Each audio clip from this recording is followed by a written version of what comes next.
saben de que hemos estado hablando sobre la palabra de Dios, sobre la Biblia, ¿no? Lo importante del mandamiento, de la ley de Dios. Hemos hablado incluso de algunos pasajes del Antiguo Testamento, la desobediencia de Saúl, por ejemplo. El domingo pasado vimos también cuando se encuentra la ley. ¿Se acuerdan cómo se llama el rey? Del cual hablamos el domingo pasado. Josías, ¿no es cierto? Y lo que provoca en el reino y en su gestión, el encontrar la palabra de Dios, cómo se incorpora. Y lo que ha estado presente, ¿verdad?, precisamente es en nuestro reclamo en contra de esas tendencias que han querido relegar la palabra de Dios a un segundo plano, ¿no? Incluso muchas veces la confusión que hay cuando se nos dice que estamos viviendo la época de la gracia y que precisamente estamos en la era del Espíritu Santo, ¿verdad? Por consiguiente, la ley está en un plano secundario, pero hemos visto que no es así.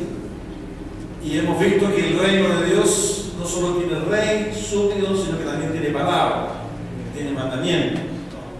Y que es imposible poder relacionarse, conocer y experimentar a Dios si no lo hacemos a través de su palabra. Y lo que Él es, lo que Él ha querido hacer, en parte Él lo ha revelado a través de su palabra. Por consiguiente, la palabra de Dios está plenamente vigente.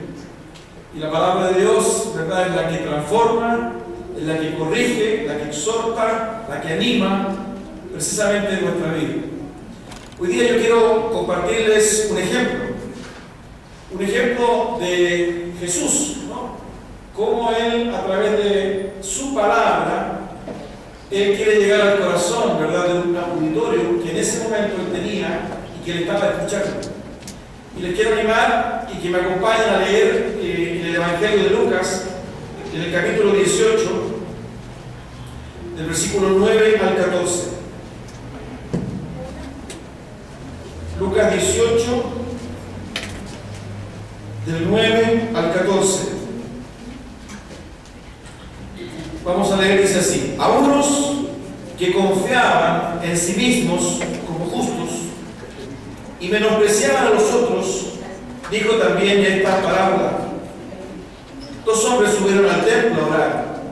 Uno era fariseo y el otro publicano.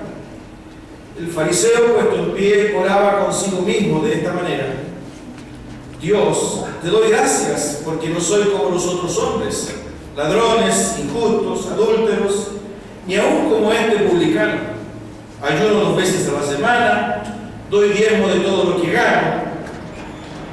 Mas el publicano, estando lejos, no quería ni aún alzar los ojos al cielo, sino que se golpeaba el pecho diciendo: Dios, sé propicio a mí, pecador.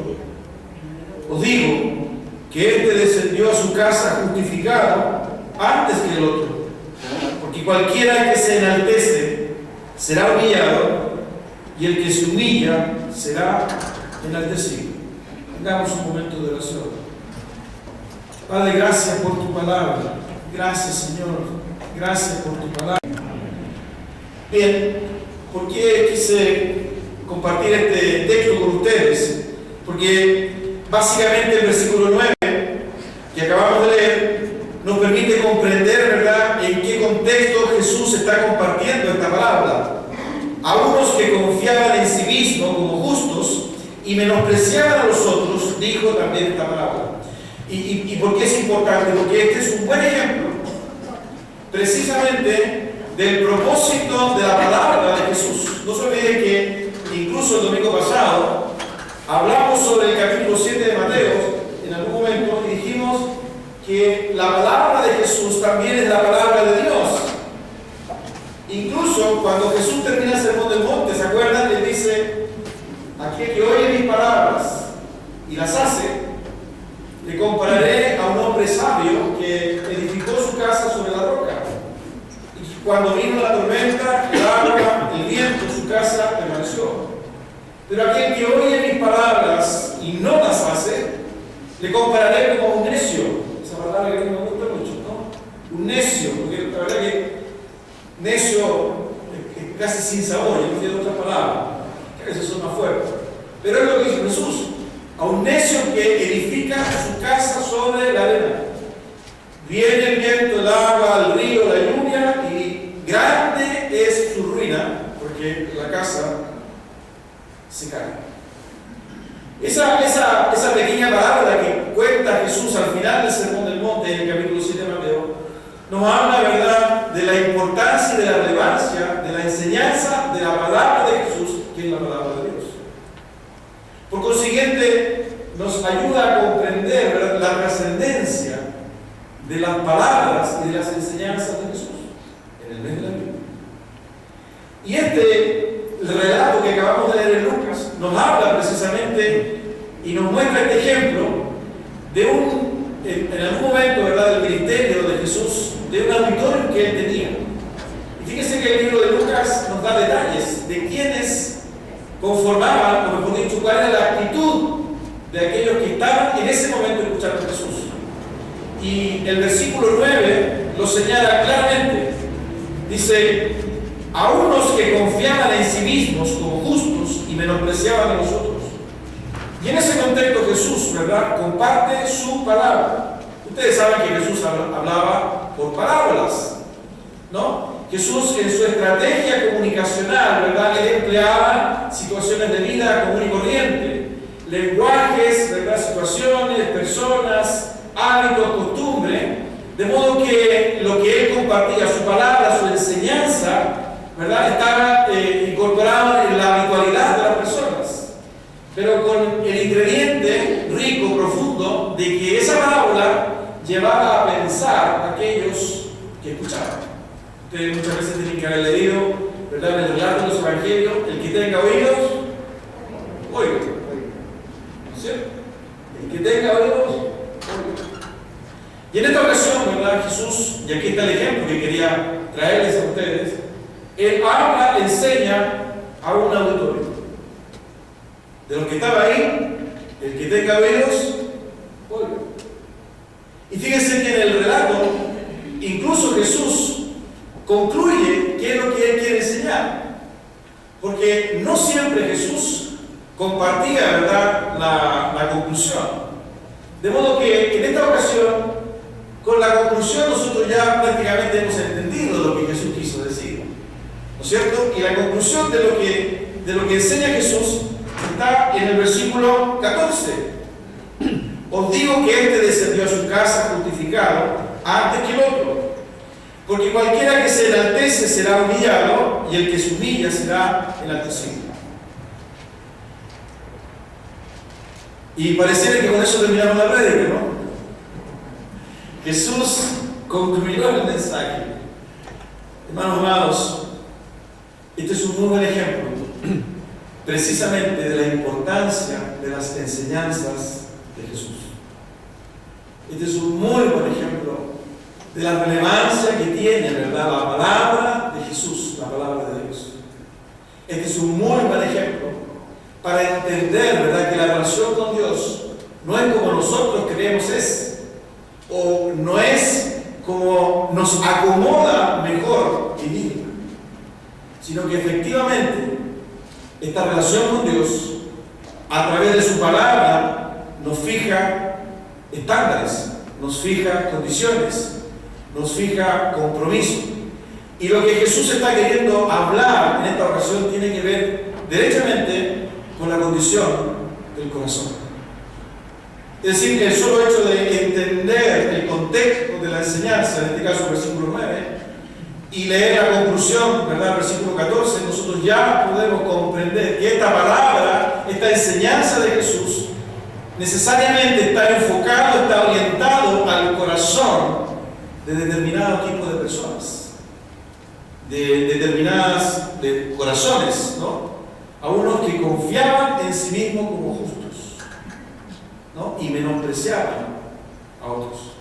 Y yo quisiera hablar un poquito de eso hoy día, pensando precisamente en aquello que Jesús quiso enseñar y que ha quedado revelado en su palabra hasta el día de hoy con algún propósito.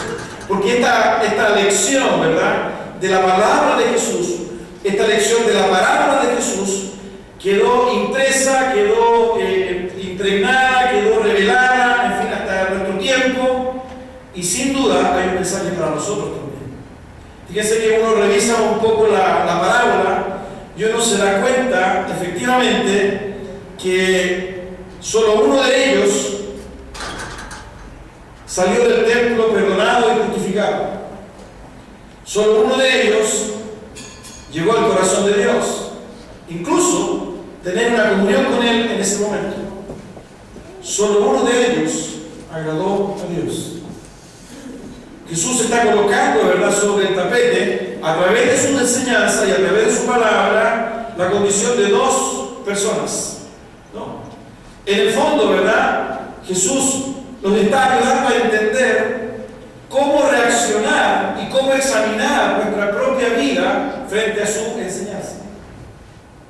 ¿Qué podemos responder o cómo podemos examinar nuestra vida? Porque es evidente, y tal vez esa podría ser la primera reflexión, que ambos sujetos, los que están en el templo, el fariseo y el publicano, tenían una conciencia de sí mismos muy distinta. Ustedes saben, ¿verdad?, que los fariseos eran un grupo religioso, entre religioso y político, que eran personas de mucha influencia, personas adineradas y que estaban muy próximas y muy simpatizantes del poder político romano de aquella época, los fariseos. Y ellos habían constituido una especie incluso de tribunal, ¿verdad?, donde de alguna forma regían las costumbres de las personas, estas costumbres religiosas que estaban cimentadas en la palabra de Dios, pero también en la tradición. Y eran tan potentes, ¿verdad?, que realmente condicionaban la vida de las personas. Era un grupo influyente, poderoso. Y fíjense que Jesús es interesante porque en este deseo de Él de llegar al corazón, de enseñar la parábola, Él presenta estos dos extremos, porque el otro personaje que aparece, que es el publicano, él, como ustedes saben, ¿verdad?, correspondía a un grupo de personas que se había de alguna manera allanado también con el Imperio Romano, pero eran los que cobraban los impuestos, eran los que observaban a sus compatriotas, encargados de ver, ¿verdad?, el nivel de vida de cada uno de ellos, y precisamente por esa observación de ellos determinaban qué montos de impuestos debían ellos tributar al Imperio Romano. Y eran también judíos, por consiguiente ellos eran considerados como traidores, y como la sociedad judía de aquella época está impregnada fuertemente por lo religioso, ¿verdad?, eran inmundos, eran aborrecidos, y su esposa, hijos, su familia, en fin, todo era inmundo y todo era aborrecido. Eran hombres evidentemente que no tenían una posición social importante, podían ser muy ricos, pero no había en ellos una influencia ni tampoco ninguna consideración. Jesús plantea, ¿verdad?, en su enseñanza estos dos extremos. Y evidentemente, en la parábola que Jesús comparte, ¿verdad?, Él está enseñando algo que tiene que ver básicamente con el corazón. Entonces, a estos hombres que le estaban escuchando, que confiaban en sí mismos como justos y que menospreciaban a nosotros, Jesús plantea el desafío de la conciencia de sí mismo. ¿Qué pienso de mí? ¿Cómo me veo? ¿Qué significa, verdad, buscar a Dios? ¿Cuál es la imagen que yo tengo de mí y de Dios? ¿Qué opinión tengo de los demás? ¿Cómo yo me comparo con los otros? ¿Qué es lo que hay en mi corazón? ¿Cómo me ven los demás? ¿No? ¿Hay quebranto en mi vida? ¿Estoy consciente de lo incorrecto? ¿Estoy consciente de lo pecaminoso? ¿Estoy consciente, verdad? Porque hacia allá está apuntando Jesús con su parábola. En el fondo, ¿verdad?, Él plantea como primera reflexión la opinión que ambos tenían de sí mismos. Si ustedes se fijan, hay algunos detalles que entrega Jesús. Fíjense que en el versículo 11 dice: el fariseo, puesto en pie, oraba consigo mismo. Fíjense en esa expresión, oraba consigo mismo, ¿no? Es decir, esa sola expresión nos muestra, ¿verdad?, cómo el corazón de este hombre tenía una opinión bastante elevada de sí mismo. Bastante elevada. Porque el texto, en ese sentido, ¿verdad?, es rico en ese detalle. Había una sobreestimación de sí mismo.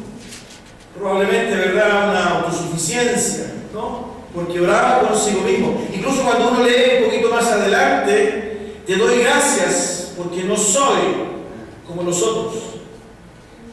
Te doy gracias porque no soy como los otros, ¿no?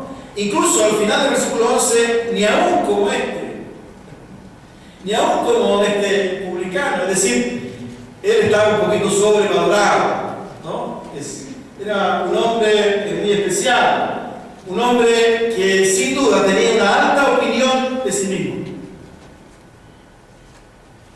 Ustedes pueden compararlo con la actitud, ¿verdad?, del publicano, ¿no? Lo segundo es que fíjense que Jesús entrega detalles incluso de las posturas físicas, externas.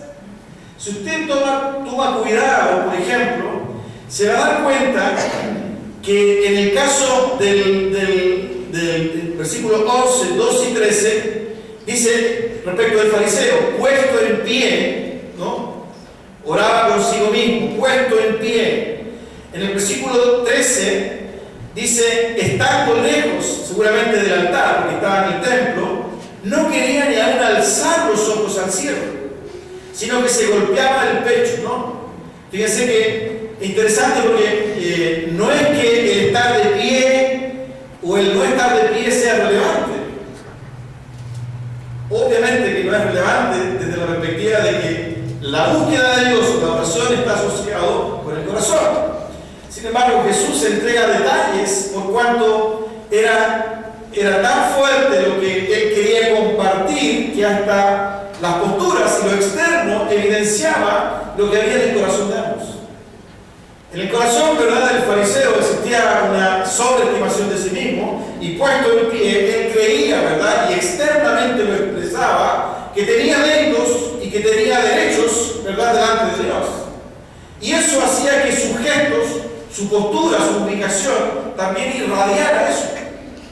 En cambio, ¿verdad?, como nada más una consecuencia de su corazón, el publicano, dice el texto que estaba más lejos y que incluso ni siquiera levantaba su cabeza. Es decir, la condición de su alma y de su corazón resultaba y evidenciaba a través de su postura externa, ¿verdad?, el momento que él estaba viviendo en el templo. Por alguna razón Jesús quiso entregar este detalle. ¿No? Nosotros siempre hemos escuchado y muchas veces le hemos dicho que lo que importa es el corazón. Muchas veces hemos dicho y hemos escuchado, ¿verdad?, que lo que Dios mira realmente está en el corazón. Eso es cierto, es verdad. Pero también es cierto y es verdad que muchas veces aquello que está en nuestro corazón es lo que contamina. Jesús dijo que lo que contamina no es lo que entra, sino lo que sale. Y como el corazón es engañoso y perverso, ¿verdad?, muchas veces lo que hay en el corazón nuestro se evidencia, ¿verdad?, externamente en nuestra vida. Incluso en la presencia misma de Dios.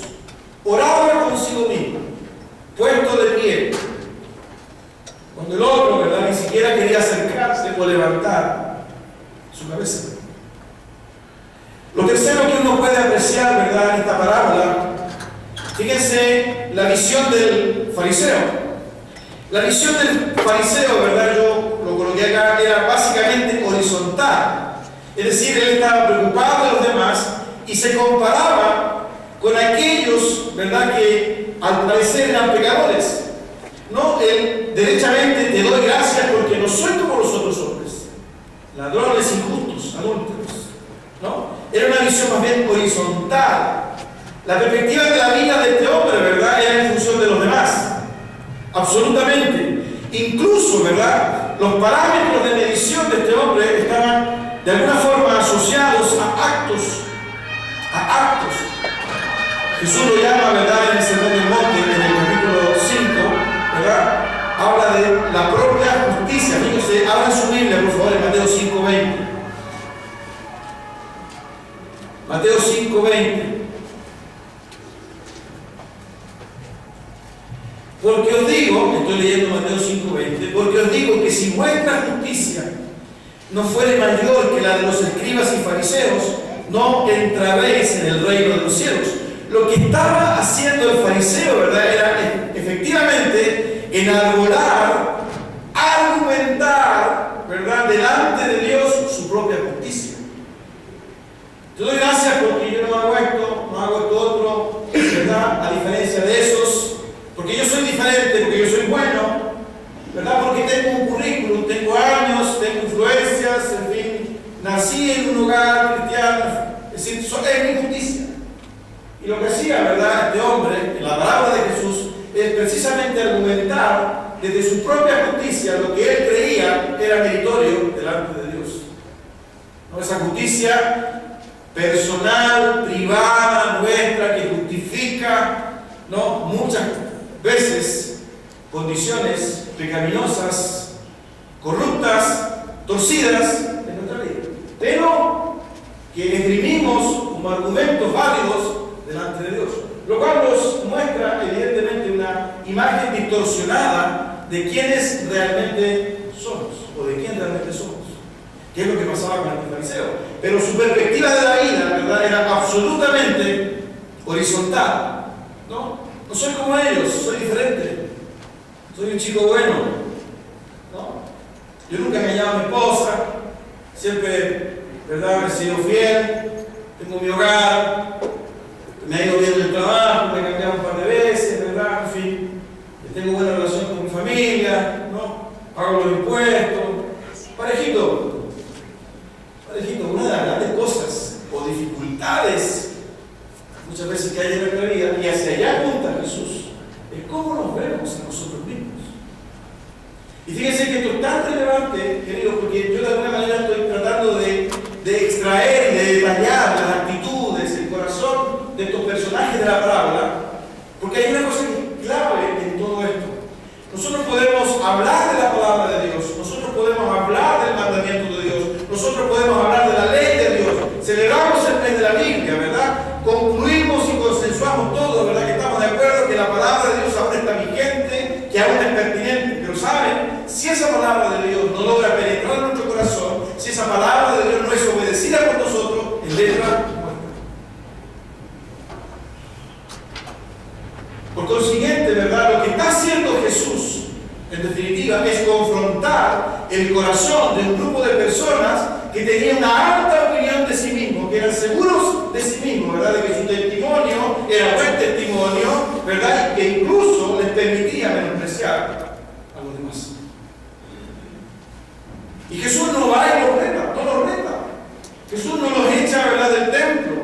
Jesús, ¿verdad?, sino que Él les cuenta una enseñanza para que ellos, ¿verdad?, tomen decisiones frente a la enseñanza que Él está dando. Hoy día es exactamente lo mismo. Yo sé que aquí no hay personas, ¿verdad?, como ellos, ¿no es cierto? Yo sé que no hay personas como ellos, perdónenme, yo partí de esa base. Aquí no hay personas, ¿verdad?, que se quedan justas y buenas y que menosprecian a otros. Yo sé que no hay. Yo se lo estoy dando como un ejemplo.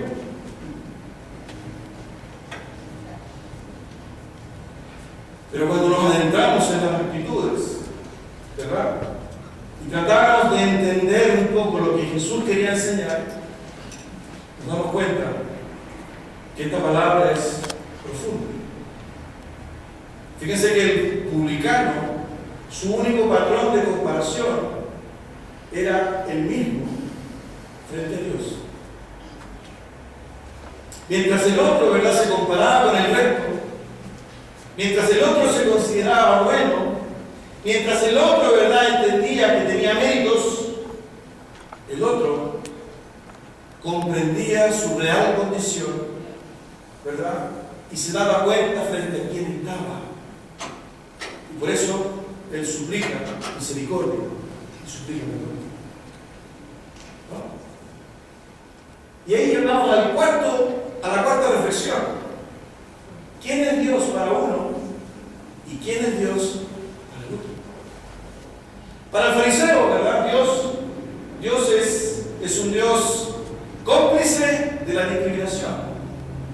Para el fariseo, ¿verdad?, Dios es cómplice, es un Dios pequeñito, es el Dios suyo, que de alguna manera Él manipula, ¿verdad?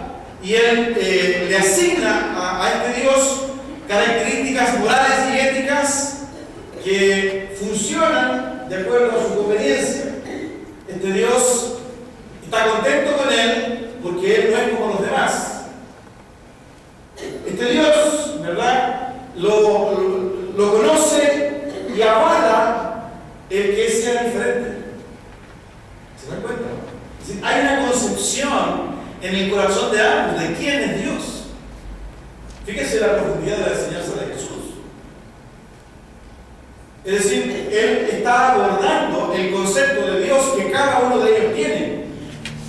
Como contraparte, ¿verdad? El Dios del publicano era el Dios poderoso, era el Dios que le podía perdonar, era el Dios que le podía ayudar, era el Dios que le justificaba, y él tenía conciencia frente a quien estaba. El fariseo, ¿verdad?, instrumentalizaba a Dios, evidenciaba, ¿verdad?, que él tenía su propia religión, donde la verdad es que este verdadero Dios no estaba presente. Incluso uno podría decir que él había desarrollado, ¿verdad?, su propia justicia y su propio Dios, porque entendía, ¿verdad?, que este Dios hacía diferencias y prefería a las personas como él. Él creía que Dios hacía diferencias y que prefería a las personas como él. ¿Se da cuenta, verdad?, todo lo que podemos extraer de una parábola y de una enseñanza de Jesús en el contexto, ¿verdad?, de un auditorio que se creía justo y que menospreciaba al resto. Pero también podemos concluir, ¿verdad?, y podemos ir incluso más profundamente. El fariseo cree que está en lo correcto. Hay convicción en él, ¿verdad?, y en su manera de entender la vida, de que está en lo cierto. Hay una distorsión, ¿verdad?, de su propia vida. Hay una distorsión de quién es Dios y hay una distorsión de quién es su prójimo, ¿verdad? Pero está la convicción en él de que está en lo correcto. Hemos dicho 5 cosas de esta parábola. ¿Cómo cambiar el corazón de alguien que cree a pie juntillas que está en lo correcto? ¿Cómo cambiar el corazón de alguien, ¿verdad?, que tiene una opinión respecto de sí misma, ¿verdad?, sobrevalorada, que tiene una opinión respecto de los demás también, prejuiciosa, y que de alguna forma ha construido un Dios que le avala, un Dios que hace diferencias, un Dios que discrimina, un Dios que está contento con lo que Él hace, no con lo que Él es, sino con lo que Él hace? ¿Cómo cambiar eso? ¿Cómo cambiar? Uno de los grandes problemas nuestros para entender, para obedecer, para cambiar por la palabra de Dios es nuestro corazón. Es nuestro corazón. Lo que está evidenciando Jesús, ¿verdad?, al exponer esta parábola y esta situación, es la condición del corazón frente a Dios mismo. ¿Cómo cambiar? Ustedes han leído Jeremías, ¿no? Fíjense en Jeremías capítulo 17. Abra su Biblia en Jeremías.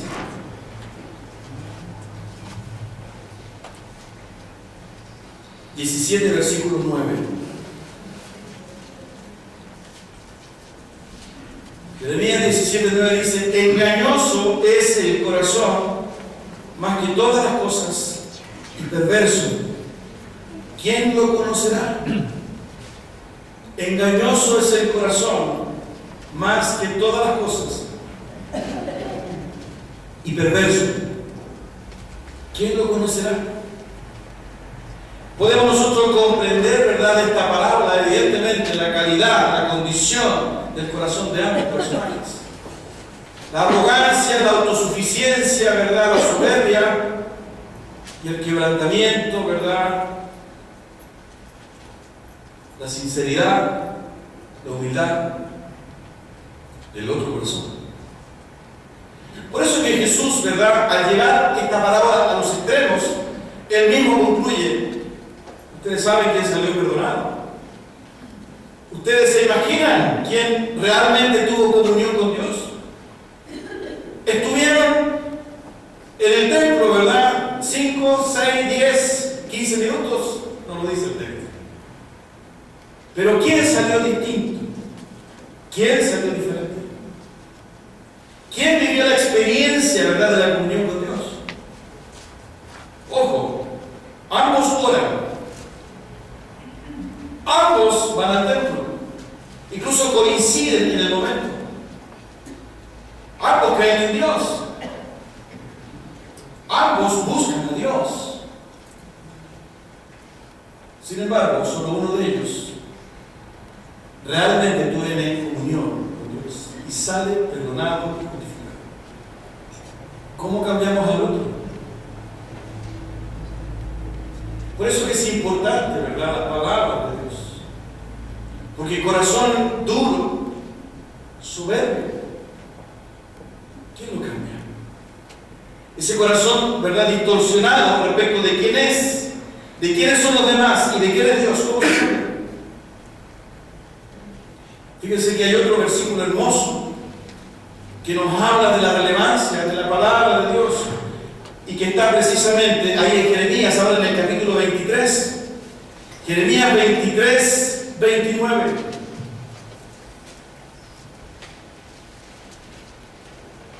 Jeremías 23, 29 dice: no es mi palabra como fuego, dice Jehová, y como martillo que quebranta la piedra. No es mi palabra como fuego y como martillo que quebranta la piedra.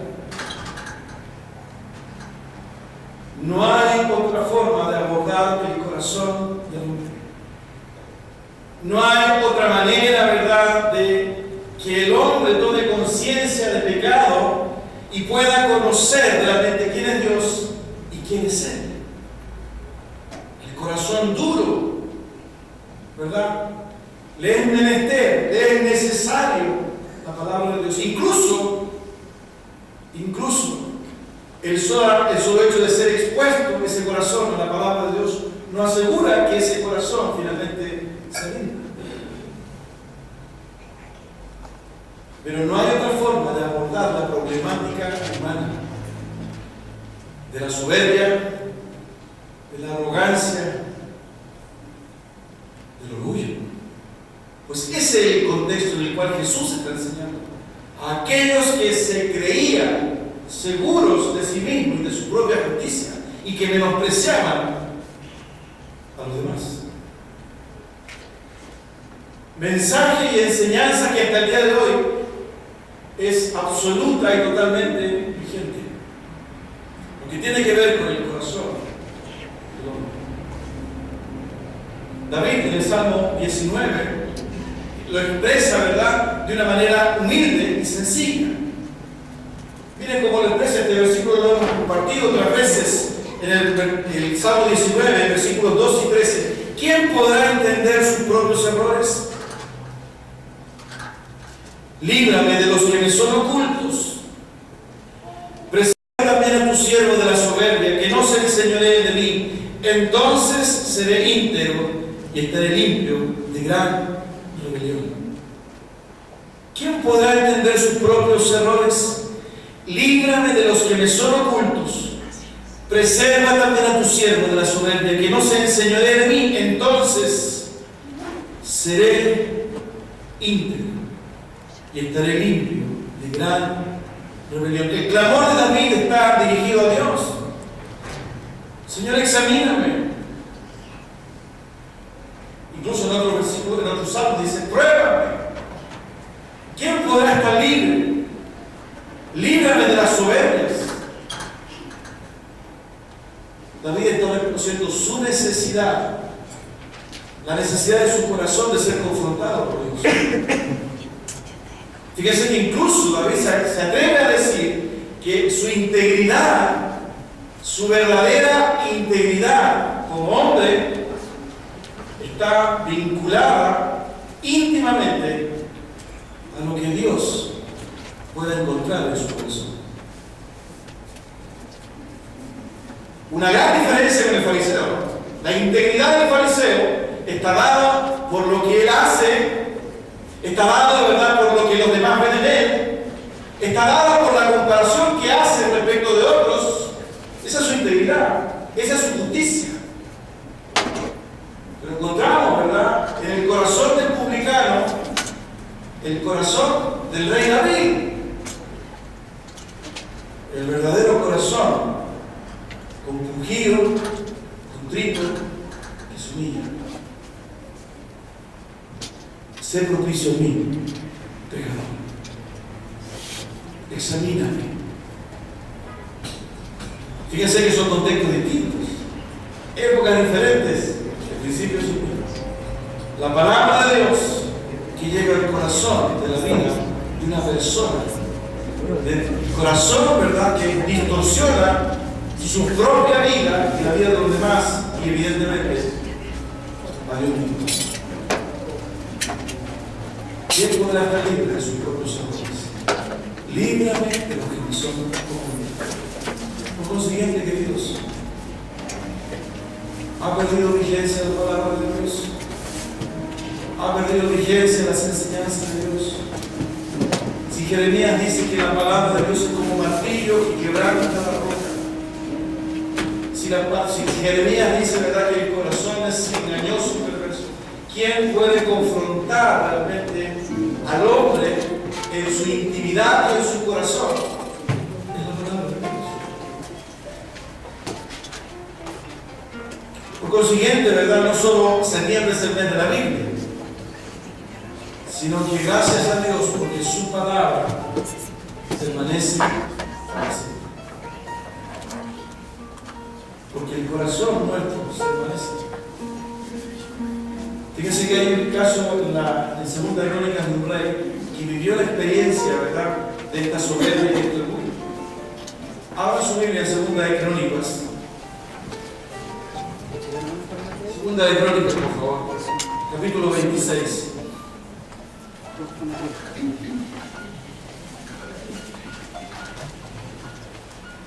Segunda de Crónicas, capítulo 26. Me parece que alguna vez ya conversamos sobre esta historia, ¿no? En Segunda de Crónicas, capítulo 26. Esta es la historia del rey Usías, que comienza a gobernar en Judá a la edad de 16 años, dice el versículo 1. Versículo 3, comenzó a reinar Usías y gobernó 52 años. ¿No? Versículo 4 dice que él hizo lo recto ante los ojos de Dios. Versículo 5 dice que persistió en buscar a Dios. Y en esos días en que él buscó a Dios, dice que Dios lo prosperó, al final del versículo 5. Y del versículo 6 en adelante nos plantea una serie de triunfos y conquistas y logros que Usías tuvo en esos 52 años de gobierno, ¿no? Él pudo detener a sus enemigos, triunfó sobre ellos, incluso se hizo altamente poderoso. En el versículo 8 dice, y se divulgó su fama, ¿verdad?, porque se había hecho altamente poderoso. Él construyó, fortificó, abrió cisterna, explotó la agricultura, la ganadería. Dios lo prosperó grandemente, ¿no? Tuvo un ejército poderoso. Versículo 11, versículo 12, ¿no? Incluso, ¿verdad?, modernizó el ejército. Versículo 14. Y al fin del versículo 15 dice, y su fama se extendió lejos porque fue ayudado maravillosamente hasta hacerse poderoso. Pero fíjense el punto de inflexión que aparece en el versículo 16. Mas, cuando ya era fuerte, su corazón se enalteció para su ruina, porque se rebeló contra Jehová su Dios, entrando en el templo de Jehová para quemar incienso en el altar del incienso. Fíjense cómo es el corazón. La bendición de Dios en la vida de este hombre obró como una trampa para su propia vida.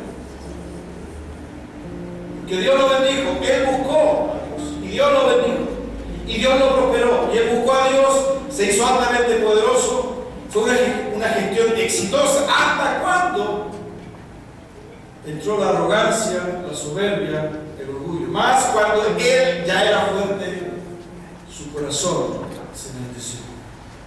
Qué paradoja. La bendición de Dios, que lamentablemente por la condición del corazón nos aleja de Dios. Por eso que en ese contexto, ¿verdad? Y si nosotros somos sinceros, debiéramos reconocer que nuestro corazón es muy parecido a los hijos y que necesitamos la palabra de Dios para que una vez más seamos traídos al camino recto. Eso fue lo que Dios le dice a David. ¿Quién podrá estar libre de sus propios errores? Líbrame de los que me son ocultos y preserva a tus siervos de las soberbias, que no se enseñoreen sobre mí, y entonces seré íntegro. Te doy gracias porque no soy como este. Yo soy bueno, Dios. Yo no soy adúltero. Yo soy un buen hombre. No tengo problemas con nadie. No como esos otros. Eso es encapuchado. Nosotros somos gente de buen vivir. GCU. Gente común, ¿no es cierto? Y nos agrupamos en esa condición. Y más o menos tenemos un estándar. Y de acá nos vamos a la casa, ¿verdad? Tenemos una cena familiar, algo más. Tomamos por ahí un pancito de pisco sour, ¿no es cierto? Hacemos una tradición. El lunes ya estamos trabajando. Somos como ellos. Usías no se dio cuenta. Usías no se dio cuenta cuando su corazón se enalteció. Usías experimentó la bendición de Dios. Usías experimentó la prosperidad de Dios. Mas cuando ya era fuerte, se enalteció. Por eso que necesitamos la palabra. Por eso que Jesús cuenta esta parábola en un contexto. Y por eso que Jesús, ¿verdad? Incluso concluye y enseña por qué él cuenta esa parábola. Y él finaliza esa palabra, dice: al que se enaltece, se humilla. El que se humilla, Dios lo enaltece. Palabra de Dios. Vigencia de la palabra de Dios. Porque el corazón de Usías, el corazón del fariseo y la sinceridad de David no ha pasado de nuevo. Los versículos, las situaciones, los personajes que hemos leído, ¿verdad?, no están incorporados en el texto bíblico para que los niños los pinten en la escuela dominical o para que nosotros lo almacenemos como información contenida en nuestra mente, sino, como lo dice un texto, de ejemplo y lección para nuestra vida. Palabra de Dios, vigente. ¿Cómo vamos a reaccionar frente a eso? ¿Cómo asumimos en nuestro corazón? No somos Usías, no somos el fariseo. Damos gracias al Señor, pero no somos como fariseos. Este es un siglo, ¿verdad? Pero es la